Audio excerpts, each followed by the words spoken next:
Okay, this is Ron again, and we're working with in-town driving techniques. In 1 mile, take the entrance to the right on I-270 East. We are in Commerce City, sharp curve ahead. Denver, Colorado, and we are going to be coming up on some red lights, and so Raphael can look and see what we're up against here. And we've got a little bit of a rough road. We've got some morning commuters going here, four-wheelers, and we are just about 7 miles from where we need to drop this load out. We get the red light coming up. So I'm currently in 7th gear, so doing 36 miles per hour. I'm going to go ahead, foot over the brake, pull out of gear, and rev the idle up just a little bit into the next gear, over the brake, getting ready to come down to a stop, over and into 5th. And now those techniques were to throttle up, button down, pull pressure until it pops out, and by now I'm coming to a stop.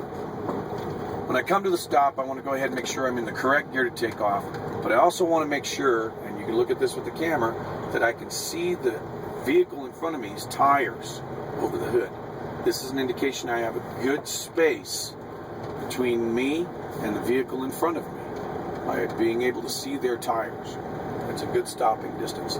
I'm in 1st gear, ready to go, foot in on the clutch and foot on the brake.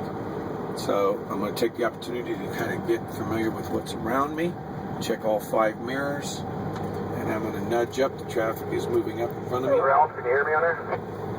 And we're going to start rolling forward.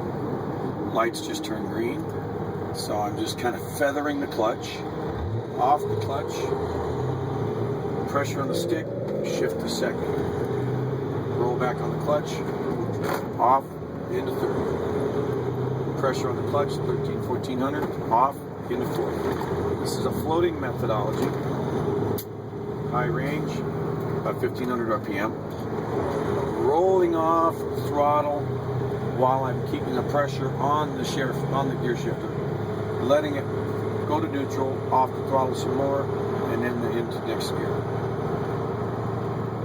Okay, so we need to get over.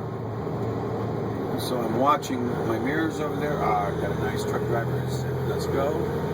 In 1/4 mile, take the entrance to the right on I-270 East. Flash my interrupts. Split. Forward, off the throttle, roll back on. I'm looking and I see a 4-wheeler coming in, and I've got to merge in and go to the right. Okay, blinker on. Take the entrance to the right on I-270 East. Throttle up. Ramp speeds 25 miles per hour. I want to be half of that according to company regulations. I'm down to 20. That's going to be good. And I'm also going to bring it down into 5th gear. And I'm going to go to the high side, meaning I'm going to be over on that yellow line, and in my convex mirror over on the right side, I can see my white line. I'm inside the white line, so now I'm watching traffic over off to my left, checking my header, checking my tandems, everything's clear. Start my acceleration. I got some 4-wheelers coming up. Split, off the throttle, back on the throttle. See, now that is a prime example. We just had that 4-wheeler just cut us off going for that exit instead of slowing down to go around us. Alright, this is the float method again.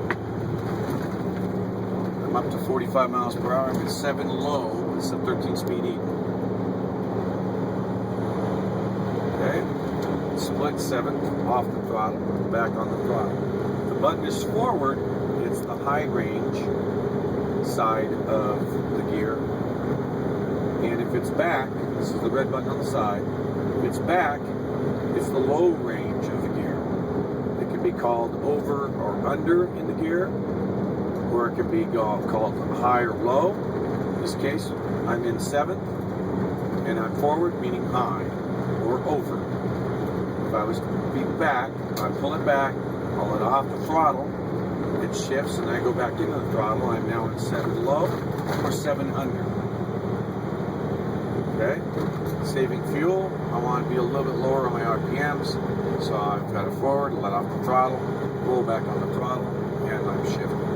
Do my traffic checks, make sure that there's nothing around, and I think that ought to do it for this segment.